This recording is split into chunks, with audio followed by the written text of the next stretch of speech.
Salut à tous! Bon, je retrouve aujourd'hui pour une petite vidéo et enfin je teste des compatibles Lego qui ne sont pas chinois, qui ne sont pas français non plus, c'est des compatibles Lego polonais et c'est la marque Kobi. Donc ça fait un petit moment qu'il y a pas mal d'abonnés qui me disent de le tester. Alors j'hésitais un petit peu parce que c'est un peu comme les Xingbao chinois en fait. C'est des créations originales donc du coup le prix est quand même beaucoup plus excessif que certaines marques chinoises que vous connaissez qui se contentent de copier par exemple des modèles Star Wars. Mais franchement j'ai pas été déçu. Je vais vous montrer le petit char fini. Le voici. Alors le char en résumé, enfin en cours sur la boîte c'est un Panzer II. Donc plus exactement le modèle, alors je sais pas comment on prononce. C'est marqué Panzer II AUSF.C. Donc j'ai Rémi qui m'a envoyé une petite description du Panzer. Alors je vais vous dire, je vais vous relire sa description avec quelques photos justement de l'engin. Alors le Panzer Kampfwagen 2, j'espère que j'ai bien prononcé, est un char léger qui a servi au début de la Seconde Guerre mondiale, notamment dans la stratégie de Blitzkrieg allemande, qui a vu comme point d'orgue la bataille de France, hélas. C'était un char très peu blindé avec un armement très faiblard qui a été très vite obsolète et était déjà limite en début de guerre. En gros, c'est le deuxième char allemand de série après le Panzer I. Et justement, d'ailleurs ça tombe bien puisque des fois il y a des gens qui m'écrivent et alors, comme je l'ai dit, quand il y a trop de messages, je peux pas revenir trop en arrière, donc il y a quelqu'un qui m'a demandé pourquoi les vendeurs chinois n'envoyaient jamais la boîte d'origine. C'est tout simplement pour deux raisons. C'est déjà que la boîte ça prend de la place. Et comme vous le savez, la poste chinoise n'est pas tendre. Donc par exemple, il y a des figurines qui sont là-haut. À l'époque, quand je les ai testées, je vous ai expliqué qu'il y avait des vendeurs qui vous les vendaient avec la boîte. Souvent les boîtes arrivaient défoncées. Donc du coup les gens râlaient, le vendeur avait une mauvaise note. Et il y en a qui vous la vendaient un peu moins cher mais sans la boîte. Donc pour les compatibles Lego c'est pareil en fait. Ils vous les vendent en général sans la boîte parce que c'est plus pratique pour eux. Ils font un petit paquet où ils entassent tout, ils compressent. Bon, des fois, vous l'avez vu sur le camion Ferrari, ça peut abîmer un peu les stickers. Et comme ça leur évite d'avoir des mauvaises notes sur l'état de la boîte qui arrive défoncée. Alors, comme je l'ai dit, c'est mes premiers Kobi, donc ils sont un peu plus élevés en prix. Mais c'est fabriqué en Europe. Donc vous retrouverez dans la description de la vidéo un lien qui vous renverra vers une page où je vous montrerai quelques modèles. J'ai commandé deux modèles. Donc il y a celui-ci que vous avez vu, le Panzer. Et j'en ai un autre que je dois assembler, que je vous montrerai d'ici quelques jours, qui lui est plus original, puisque non seulement c'est un char de la Deuxième Guerre mondiale, donc c'est le Heizer, mais en plus il est dans le jeu World of Tanks. J'allais dire World of Warcraft, l'habitude d'y jouer. Donc ça c'est pas mal. Donc le mode d'emploi est vraiment très clair. Alors sur celui-ci c'est original. C'est-à-dire qu'en fait les pièces où vous voyez la croix de Malte, le numéro 14, c'est déjà imprimé. Il n'y a pas de stickers à coller. L'autre j'ai vu qu'il y avait des petits stickers à mettre. Donc vous voyez, il y a toutes les mentions habituelles, donc à partir de 6 ans, ne pas donner aux enfants de moins de 3 ans, recyclable, CE, conformité européenne et pas China Export, et fabriqué en Europe, c'est fabriqué en Pologne. À la fin du mode d'emploi, vous avez d'autres modèles. Alors j'aimerais bien peut-être plus tard en tester d'autres, comme je vous l'ai dit, après c'est quand même un budget, puisque cela il coûte... il me semble de mémoire entre 25 et 35 euros. Il y a même la porte de Brandebourg pour la bataille de Berlin. Donc j'ai pris deux modèles allemands. Non pas que je préfère les Allemands aux Américains, mais je trouve que les modèles ont plus de gueule, les modèles allemands. Donc je vous montre vite fait quand même un peu le mode d'emploi. Vous voyez, c'est assez clair. Au niveau de la qualité, alors franchement j'ai été surpris. Hormis les chenilles qui sont un peu chiantes à attacher, puisqu'il faut attacher sur celui-là 45 maillons par chenille, et après quand vous essayez de mettre la chenille autour des engrenages, des fois ça se déclipse, donc ça c'est un petit peu chiant. Et les figurines, franchement voilà, quand on est habitué aux figurines Lego, vous verrez de plus près, les figurines Kobi c'est assez stylisé. Mais en dehors de ça, franchement la qualité, on dirait du Lego. D'ailleurs c'est original, puisque comme vous le savez sur les pièces Lego il y a marqué Lego. Vous avez montré une marque chinoise qui s'appelle Einleiten. Eux, ils avaient marqué ENLI sur les pièces. Et bien là, sur les pièces Kobi, il y a marqué Kobi. Et franchement, niveau emboîtage, c'est de la qualité Lego. Même d'ailleurs que sur ce char, je me suis trompé, parce qu'en fait, il y a des petites caisses noires avec une tirette pour les engrenages et les roues. C'est pas la même distance. Donc je me suis trompé au milieu de la construction, mais pour démonter, je peux vous dire que il faut avoir l'ongle assez pointu et il faut exercer pas mal de pression. Donc autant, la dernière fois je vous ai montré le sous-marin Sloban, c'était de la merde. Mais les Kobe, ça vaut le prix. Et puis il me semble qu'il y a des créations originales pour Kobe. J'ai vu des pièces. Alors vous savez, en général vous avez des barres. Donc les barres toutes simples avec 3 plots. Vous avez des 6 plots, des 8 plots, des 10 plots. Donc peut-être que je me trompe, mais j'avais jamais vu des barres avec 7 plots chez Lego. Et là en fait vous avez des barres avec 7 plots. Vous avez aussi des petites grilles, en général c'est une pièce par 2 là. Et ben en fait ils ont le même modèle, mais en pièce par 4. Je vous le montrerai de plus près là aussi.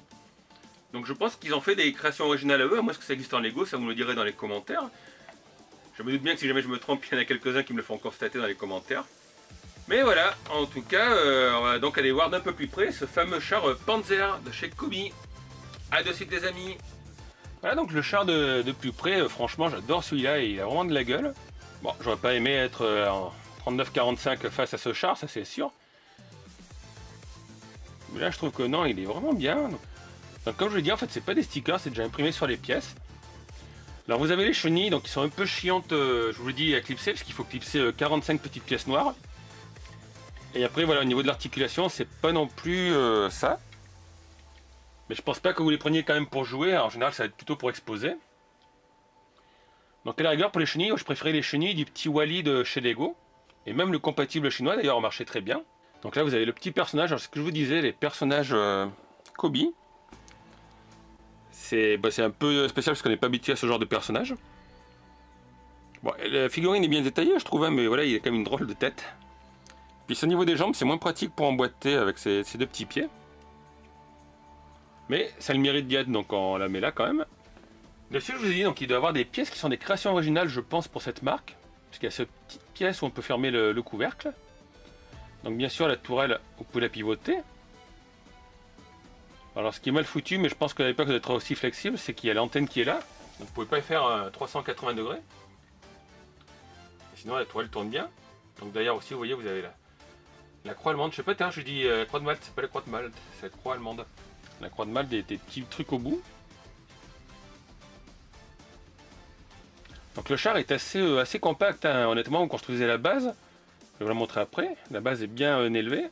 Donc là, vous pouvez soulever. D'ailleurs, vous avez un petit moteur. Alors peut-être imprimé un peu trop moderne. La pièce noire là. Et ça, voilà, c'est ce que je vous disais. Vous voyez les grilles comme ça, chez Lego, ça existe, mais en général, c'est une pièce qui recouvre 2 plots. Et là, en fait, c'est des pièces qui recouvrent 4 plots. Donc vous avez ça. Alors ça, je sais pas si ça existe aussi en Lego, cette petite grille de 4x4. Donc dessous, voilà ce que je vous disais, en fait c'est tout un bloc compact. Et moi je m'étais trompé entre ces pièces et celles-là, parce que celles-là sont plus longues. Donc je peux vous dire que pour démonter ça, il fallait avoir bien les angles un petit peu longs quand même. Parce qu'une fois que vous avez accroché les plaques ensemble, ça tient bien. On est très loin du Sloban. Donc là il y a le petit jerrycan, je vous ai montré, c'est le coffre à moteur. La tuyère, je trouve que ça fait un peu trop marron par rapport au reste du véhicule. Ils auraient peut-être pu le peindre en gris. Ou un aspect plus métal que ça, quoi. Là, ça fait marron. Donc là, ça va vous orienter. Hop. Ah. Petit bonhomme est tombé, c'est pas grave, on va l'enlever. Ah, c'est pareil, c'est déjà imprimé. Mais c'est vraiment une belle construction. Les briques sont très bien finies. Alors ça aussi, je ne vous l'ai pas montré.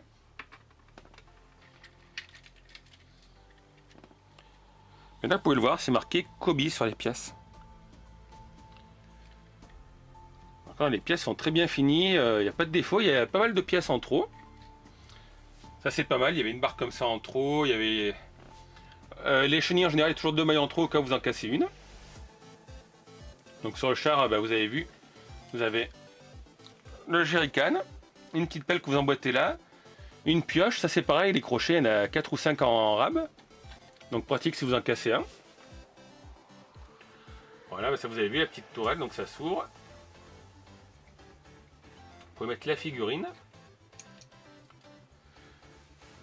Donc franchement, ouais, je regrette de ne pas en avoir acheté plus tôt, mais en même temps, à l'époque, j'avais un peu moins de moyens quand même. Donc du coup, je vous l'ai dit, dans la description, il y aura une page avec les liens vers ce modèle, l'autre que je vais vous tester plus tard, le Hetzer.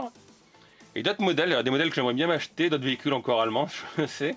Donc je verrai après, suivant comment marche la chaîne, donc si ça intéresse du monde. Alors en plus, ce qui est bien, c'est qu'encore une fois, vous le savez, c'est des liens d'affiliation, donc si jamais ça vous intéresse que vous en achetez, j'aurai 3% sur la vente, ce qui fait pas grand chose, hein, 3% sur 30 €. Mais ça me permettra éventuellement plus tard d'acheter d'autres modèles pour vous les présenter. Parce que c'est vrai qu'au prix d'un copie, je peux vous tester 2 ou 3 modèles, des fois chinois. Par contre, en tout cas, ouais, n'hésitez pas, franchement, si vous aimez tout ce qui est Militaria, ça vaut le coup. Donc n'achetez pas des chars Sloban, hein, Sloban, c'est pas top. Mais achetez des chars Kobe, ils sont vraiment super. Alors je sais qu'il y a aussi Kazi qui fait des chars militaires, donc je regarderai. Mais l'avantage de celui-ci, en plus, c'est que c'est fait en Europe. Donc c'est une société polonaise. Et honnêtement, si je devais mettre une note, je mettrais quasiment du 20 sur 20, quoi. À part le truc des chenilles, mais bon, les chenilles, un peu chiantes à emboîter, puis je vous l'ai dit, des fois ça roule pas super. Bon, la figurine, c'est pas grave, c'est le style, après il faut aimer ou pas aimer. Peut-être que la chenille s'est pas mise droite, si vous voyez. Mais les chars, non, ils sont vraiment sublimes. Donc il y a des chars, il y a des véhicules, où est le mode d'emploi? Voilà, donc je vous l'ai montré tout à l'heure, il y a pas mal de modèles, hein. Vous avez le char Sherman M4. Même un char russe, encore un tigre allemand. Donc ça vous l'avez vu, la porte de Brandebourg.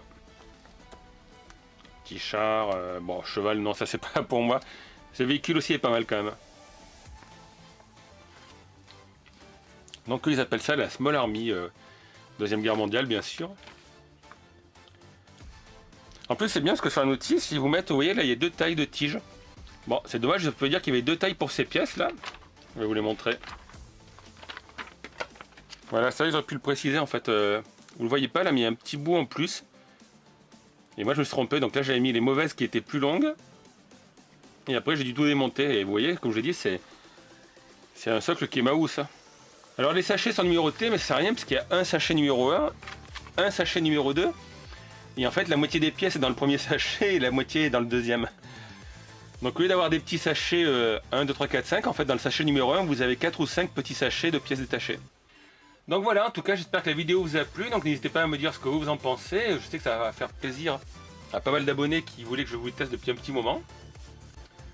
Donc voilà, n'hésitez pas à laisser un petit pouce bleu si ça vous a plu, dites-moi ce que vous en pensez. Et puis comme d'habitude, n'hésitez pas à vous abonner si vous n'êtes pas abonné à ma chaîne. A bientôt tout le monde, ciao.